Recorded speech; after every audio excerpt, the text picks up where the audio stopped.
Hello, hello, hello. Welcome to PubShorts, episode 80 already. It's called Strange Magic. My name is Dr. KK. I'm the Innovation Officer at Trinca and Inago, and I have with me the smiling Tony O'Rourke, who's watched Glastonbury apparently.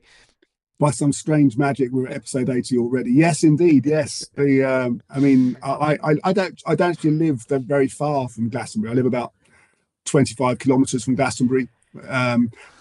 It doesn't impact us in any way, but it's a huge event. More than 200,000 people attending over a 4-day weekend, plus gosh knows how many staff, 10,000, 15,000 people actually work there.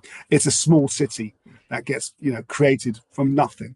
Right. And yes, and I had the good fortune of watching it from the comfort of my TV set, rather than having to trudge across a field with 200,000 others. Well, some might call that experience, trudging across a field to watch music, to be pleasant. So, which I think you and I would agree. But we have to introduce you and the show, and also why we're calling this episode Strange Magic. Yeah, so hello everyone, I'm Tony O'Rourke. I'm Vice President for Partnerships here at Inago, and welcome to PubShorts, which is a regular podcast which KK and I record to discuss topics that relate to broadly to the field of technology and policy in research communication. And every episode, we try to name every episode, because KK and I have a small obsession with music. So we like to name each episode, or give a theme to each episode. And the topics that we generally use are around UK pop songs from UK artists. And in this particular case, A Strange Magic, which was a song by the Electric Light Orchestra from, I can't remember, 1974, I think, El Dorado, their album was released. Absolutely spot on. Yes. And thank you.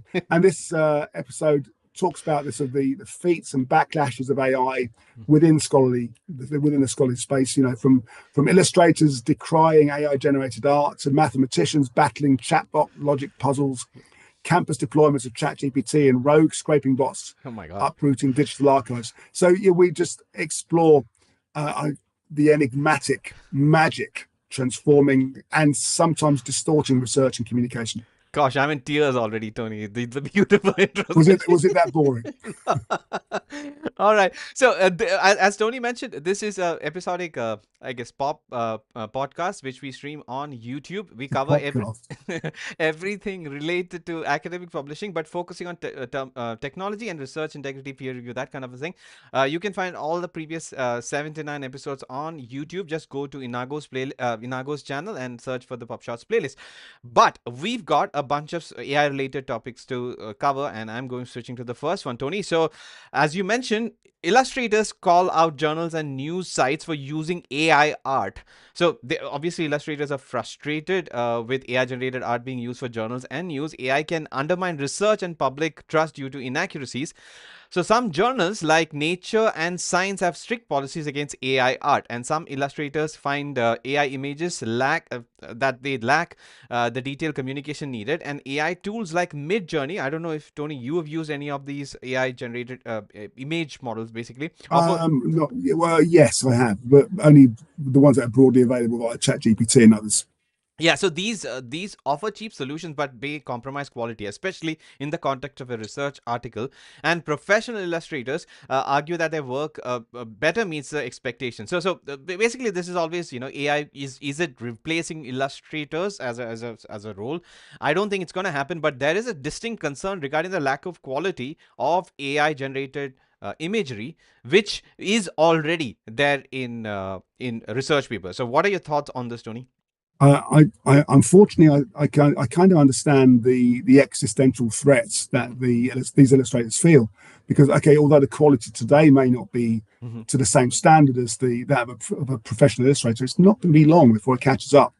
I think my concern about the use of AI in image generation or image editing is how easy it is to create a false image. So what is the truth?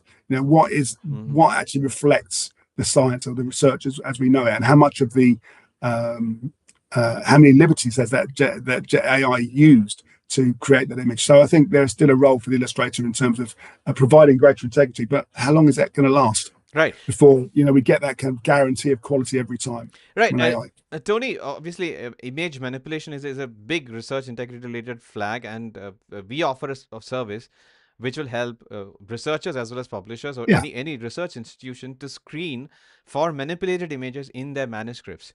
And one of the yeah. things that we screen for is AI generated, imagery itself, because there will be the inaccuracies in that.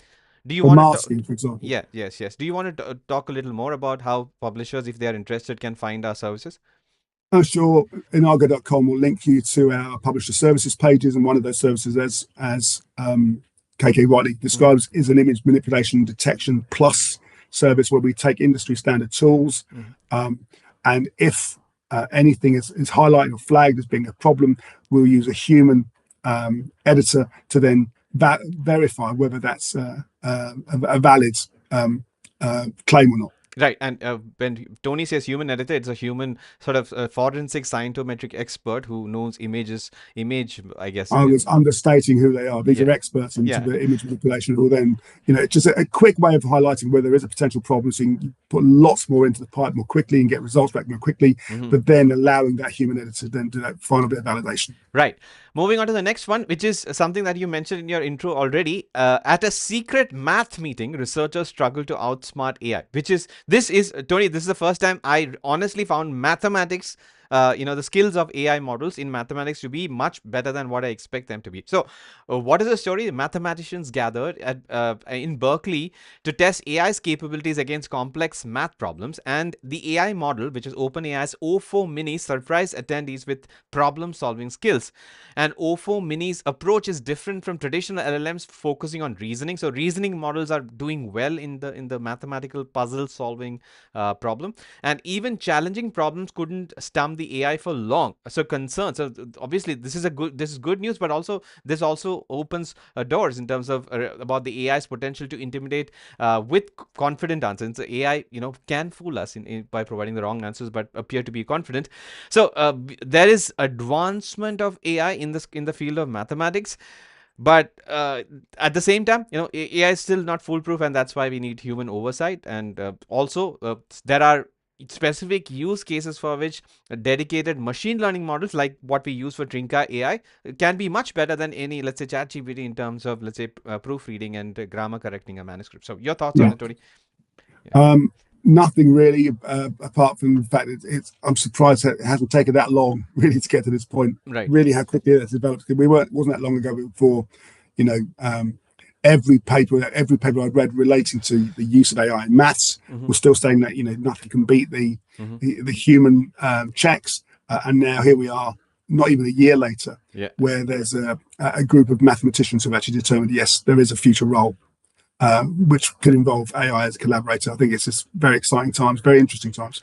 Right, Tony. In your visit to the US, and you met a lot of like individuals from institutions who are worried about the use of AI in their institutions. And guess what? Welcome to campus. Here's your ChatGPT. So what are we talking about? OpenAI is talking about integrating ChatGPT into college life, starting with about 460,000 yeah. students in the Cal State system. Yeah. Yeah. So I couldn't figure out because of the lack of commas, and it stumped me. Anyway, the initiative aims to improve AI assistance for students from orientation to graduation. Professors can use AI to create customized study bots, and career services can offer recruiter chatbots. Oh my God. OpenAI's goal is to make AI a core part of higher education, and it is selling premium AI services to universities and running campaigns to encourage students to use ChatGPT. So some universities in question are Duke universities. Duke University and similar universities have signed up for this. There is obviously competition among AI vendors for this, including Microsoft and Google are also trying things. And obviously there are concerns about the long-term effects of AI on education, including potential impact on critical thinking skills. And this is a core aspect of why we believe in the product DocuMark, because if students are using AI to write their essays, are they really learning is a question that we asked ourselves, and that's why we developed this product called DocuMark. Right, Tony? And it's not just is a student learning. I think there is still a learning opportunity using AI. It's how open and honest is the student being in terms of are they abiding by the rules.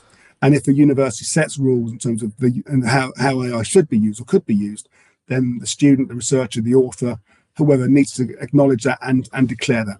And that's why DocuMark exists. DocuMark is our tool where we provide an indication of what the truth is. What is the truth around this paper? How much of this content has been cut and paste from another source? How much of this content has been handwritten by the author?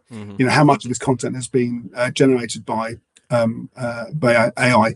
The institution can set the scores. Is it acceptable to have 5%, 10% generated by AI? What can the student do to confirm that? Well, DocuMark will allow them to do that. Right.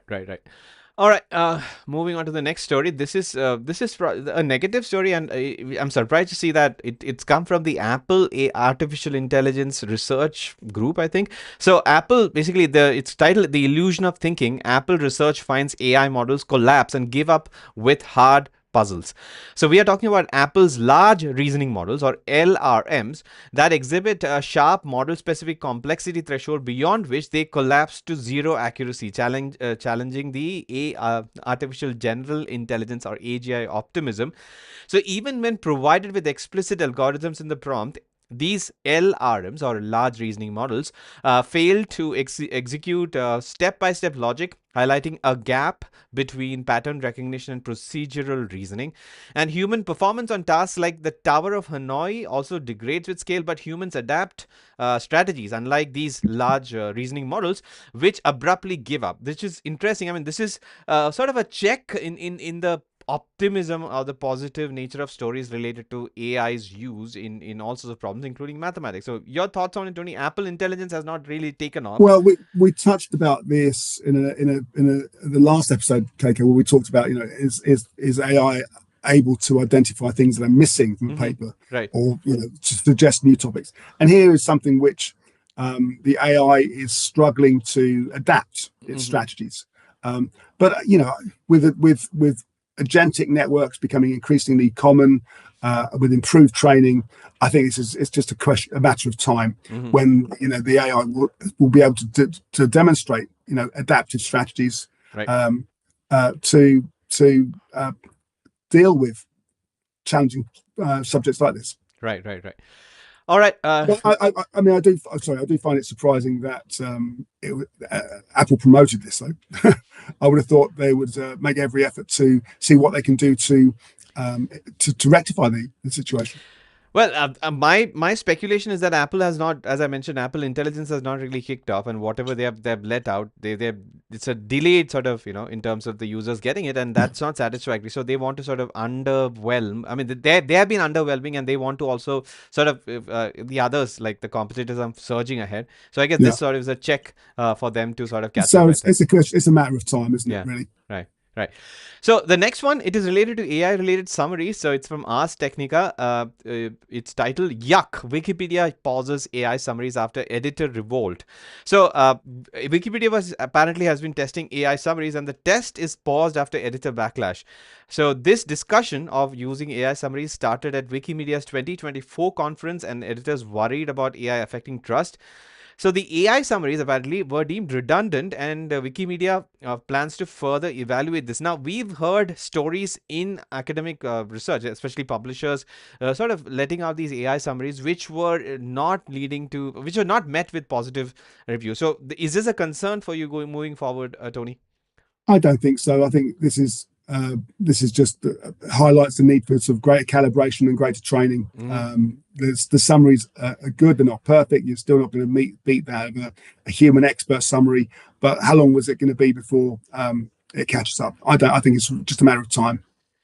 Right. The one thing that I have to add to this is that obviously the methodology, or the framework that you use to generate these summaries also matters. For example, we use a structured summary based on the structure of the manuscript in the AI peer review assistant, and it has returned generally very good quality summaries, which whoever has tested it has liked so far. So there are different ways to do it, and maybe this the methodology that Wikipedia or Wikimedia used is probably something that needs to be refined. Maybe that's one consideration. Yeah.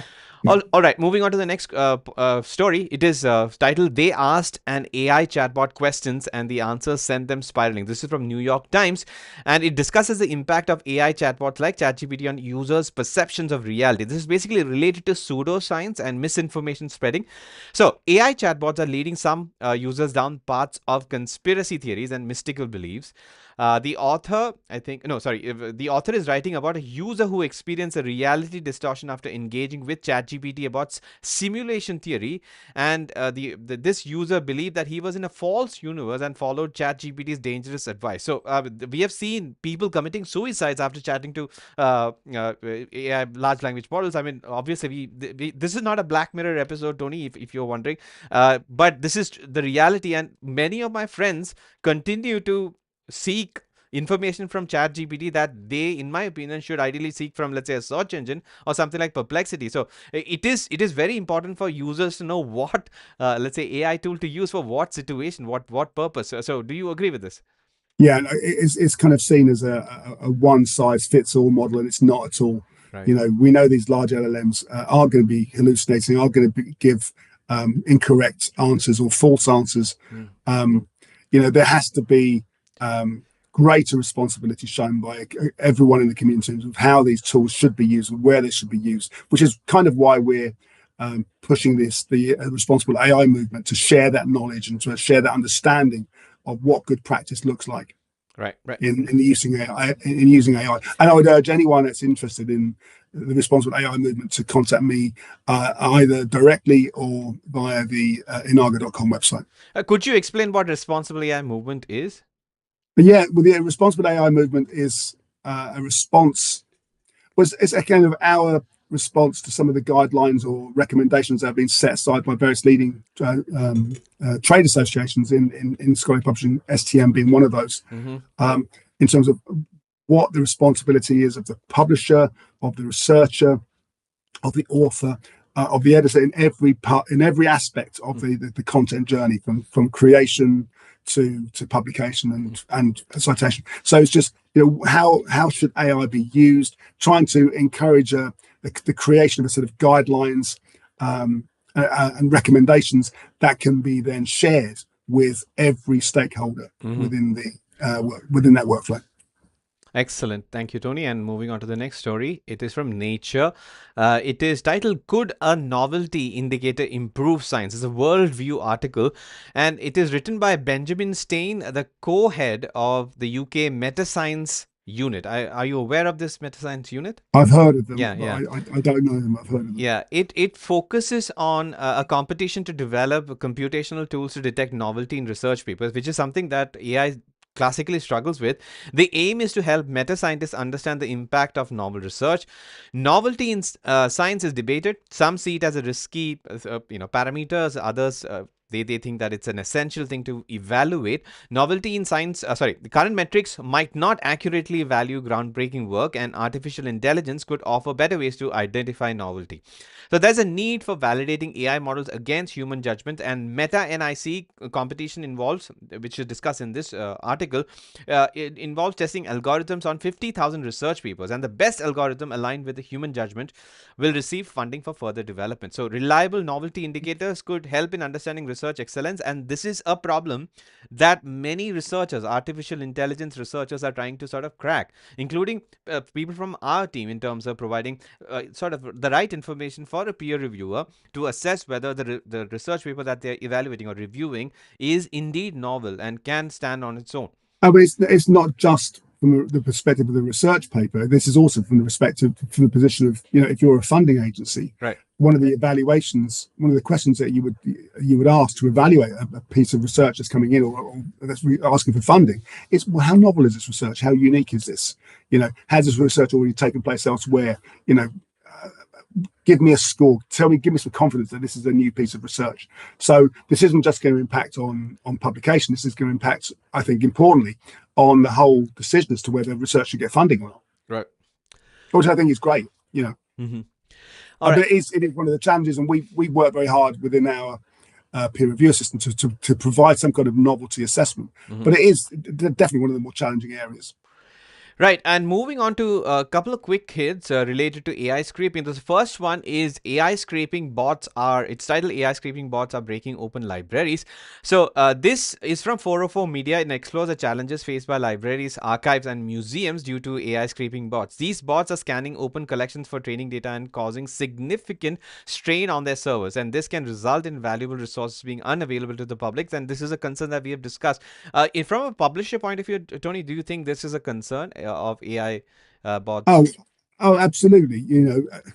Let's not forget. Mm-hmm. Let's not forget. Just because something's open Mm-hmm. doesn't mean to say that it's completely open, that you can use that content. There aren't any rights associated with that content. There's an organization called Creative Commons, Right. which assigns a kind of a copyright level to Mm-hmm. a particular paper, and that the publisher, the owner of that content, can determine whether something is completely free to use and can be repurposed for business use or whatever, or it can be open, Mm-hmm. but there are the restrictions in terms of how it can be used. Right. So the fact that the library has made it open doesn't impact Mm-hmm. on the rules of access, and that you've got bots that are scraping library content. What they're effectively doing is scraping Right. content that has got a rights associated with it elsewhere. Yeah, and the answer to the question that I asked you is already there in this Nature News article. So, web scraping AI bots cause disruptions for scientific databases and journals. So, it is obviously causing problems, and there are some efforts that are being made to mitigate these issues, and there is a need for international regulations as per Nature. This news article published in this, which is I completely agree with. And in terms of developing AI applications to serve a research cause, you need to have, I guess, AI guardrails is what I'm going for in responsible use of AI, in the sense that the developers of the product also have to be responsible in terms of not disrupting the existing systems, and be ethical in terms of the usage of their Yeah, of the data that they're using. and So be law abiding as well, and yeah. respect the fact that a lot of this content will have rights associated with it. That's why some of the big publishers have been getting into deals with Mm-hmm. with the LLM providers in terms of how they can license their content. Right. Well, libraries perhaps would be doing exactly the same, Mm-hmm. at least for the content that they own, where they own the rights. Right. Now we have a leak potentially from OpenAI strategy. So this is a document that was released as part of a legal case against Google, which shows OpenAI strategy. So the main thing is that ChatGPT, or OpenAI's ChatGPT, is aimed to evolve into a personal assistant capable of complex tasks, and planned improvements include better task management and deeper expertise. Now, this is obviously OpenAI has to do is because every other, I guess, big brand like Google and Microsoft are also doing it. Now, my question to you is this: from the context of students using this, if suppose students get an even more powerful AI, would that affect learnings in institutions? Do you think, Tony? I, Yes, of course. And Mm, again, the importance of guardrails, importance of institutions setting rules in terms of how AI can be used. We can't get away from the fact that students are going to be using, if they're not already using AI for part of their work. The question is, how does that affect their learning, mm, and how are they disclosing that within their own institutions? It's kind of why we developed DocuMark, as I mentioned before, right. as a means of providing sort of, some kind of indication of what is the truth here, how much of this work is actually unique, is Mm-hmm. actually involve the brain of the student, rather than just cutting and pasting from some other source, or using a Gen AI to generate the answer for you. Mm-hmm. And Tony, a couple of related stories. That this one is a sort of concerning one. It's titled "Medicine's Rapid Adoption of AI Has Researchers Concerned." So the obviously the title is self-explanatory, but the main concern is a lack of regulation across, I guess, consistent regulation across the different use cases, as well as the poor quality of transcription, and there is a need for human oversight. We have covered similar aspects in this, but in terms of medicine, in terms of clinical applications of potentially AI-generated content which can be misleading because of poor quality, this is a concern. And do you agree that there needs to be industry-wide regulation in the use of AI for clinical I application? think no matter how good the AI is, there has to be regulation. Full stop. What is there that's more important than medicine and treating human life? So I think anything that Mm, uses AI has to have some kind of regulation around it in terms of guardrails and structures. mm-hmm. But we've also discussed some very useful, very good uses of AI in medicine. For example, developing new drug areas or new treatment areas. and they shouldn't be overlooked. But there has to be some kind of control, Hmm. and I think regulation, either at a regional or even at a supranational level, is important to give some structure Yeah. to those researchers. And another Nature article, this is a comment, student, it's titled Student Interactions with Generative AI. It basically, this is about students using ChatGPT to support physics learning, and it focuses on a specific case study of a student's exam recuperation assignment, highlighting both benefits and challenges. So some of the benefits include the fact that students were able to use it for force diagrams and algebraic manipulations in physics, but also there were other issues in terms of accuracy and the limitations of, in terms of whether students are indeed learning from it. Now, educators on one hand find AI's ability to assist is valuable, but also there are some shortcomings to discuss. This is sort of a pros and cons article. This is also the reason why we have something like a responsible AI movement, as well as things like DocuMark, to make sure that we provide enough sort of, I guess, support for educators or institutions in terms Yeah, of identifying whether yeah. the student has learned or not. Right, Tony? Yeah, Yeah. I mean that's right, and it's like I think I'm not a physicist, but I've worked with physicists. 50 years ago, they'd be using slide rules, log tables to do Right. their mathematical calculations. Who knows how to use a slide rule anymore? I mean, good lord, these are tools which have kind of slipped away from regular usage, and I think being replaced by more contemporary tools, maybe more advanced tools, will change the way some of the more procedural sort of analytical work is done. Not analytical, but not procedural work, kind of the back Mm-hmm. bone crunching, number crunching work is done in order to allow more time for the analysis. And I think that's where setting those rules in terms of how AI should be used is so important. Right, right. Excellent. So, Tony, did you know that ChatGPT was down for about 10 hours a few weeks ago? No, Did the I, world? well, I did afterwards because I think you told me. Okay, the world did not stop, but ChatGPT is still investigating the cause for it. But I'm just wondering, as in maybe some downtime is good for the planet, indeed, in the sense a lot of computational power, carbon footprint is created because of people like me, I guess, using ChatGPT for all sorts of use cases. But anyway, so there was a disruption, and because ChatGPT is being so sort of pervasive in terms of, or ubiquitous in the context of society, this is an interesting thing, and I don't think it was made, as in it came up in general conversations as much, which is interesting, but at the same time worrying. Let's keep an eye out for similar outages. And Yeah. a TechCrunch article talks about OpenAI's O3 Pro, a souped up version of its O3 AI reasoning model. We just talked about O4 Mini being very good at mathematics in a couple of, I think, in the last episode. So this model is an upgrade from the O3 AI reasoning model and designed to tackle complex problems in fields like physics, math, and coding, and is available for ChatGPT Pro and Team users and will replace the O1 Pro model. So the I wonder price. why that team at Stanford we talked about earlier on didn't use this. It's a new thing, right? I mean, that was part of a test, sort of an experiment as well. Okay. So anyway, so this is something that we need to keep an eye out for. Always considerative of how AI applications are being put to use in the I context have of. to say I can't keep up with the number of different releases that are coming through and the different versions. It's mind-boggling. I need people like you to tell me what the important things are to keep my eye open for. All right. And finally, Tony, you and I may be out of our jobs in terms of making podcasts, because Google can now generate a fake AI podcast of your search results even. I think we've talked about it. Google Search AI Overview, it is becoming a default thing in many nations.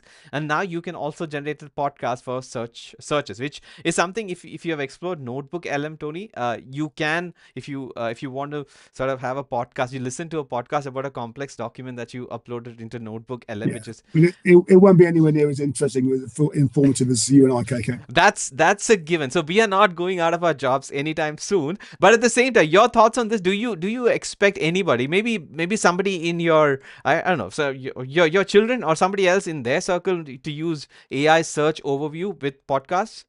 Not necessarily specifically that, but I've heard AI generated podcasts. They are so obviously AI generated podcasts from the way they pronounce certain words and the words that they use or some of the phrases that they use. Mm-hmm. But it hasn't diminished my Mm-hmm. their appreciation. Maybe I would appreciate it if there was a bit more human engagement or a bit more interactivity. But no, Mm-hmm. I think there are some really good examples of AI generated podcasts out there. Well, I'd probably want to give you some samples from some of the outputs from the notebook LM sort of stash that I have. I mean, you would be surprised as to how high quality it is and very natural human conversations. But when you Yeah, listen to many episodes, it'll look as if there's a template, but otherwise it's very good. But anyway, you are right. You're very right in the sense that the quality of the podcast, that the content that we produce is indeed much better than Google's AI podcast summaries, and which is why for the moment at least. which is why, Tony, we would encourage our listeners, our audience, to check out all the previous 79 episodes someplace in the internet, which you're going to tell right now.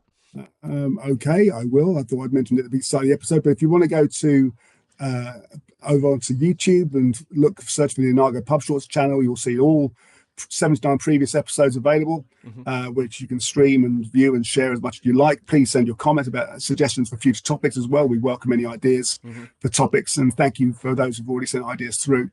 And if you have any ideas and would want to contact me directly, you can contact me at tonyo@nago.com, or you can contact KK or me directly via our LinkedIn channels. Excellent. And that brings us to the end of episode 80, Strange Magic. This is not strange magic. This is literally two people talking about AI and publishing and peer review and whatnot. So catch us in our next episode. And until then, this is Dr. KK signing off on behalf of the team that supports us, as well as Tony. Tony, see you. Bye-bye. See you in the next one.